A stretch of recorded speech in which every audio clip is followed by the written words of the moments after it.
অনেকে বলে চন্দ্রমল্লিকা নাকি শুধু শীতের ফুল গাছ, শুধু শীতেই ফুল হয়।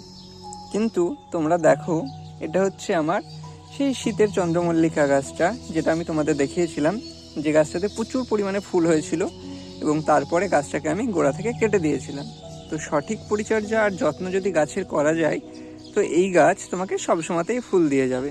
তো দেখো, গরম আসতে না আসতেই এখানে দেখো আবার গাছটা কত সুন্দর বেড়ে উঠেছে, আর এখানে দেখো ফুলও চলে এসেছে।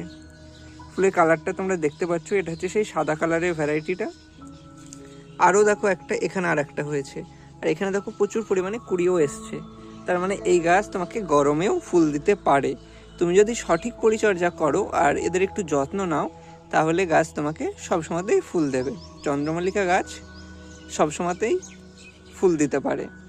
আর এই গাছ থেকেই আমি আবার চারা তৈরি করে আবার সেই নভেম্বর ডিসেম্বরের দিকে আবার নতুন চন্দ্রমল্লিকা গাছ তৈরি করব।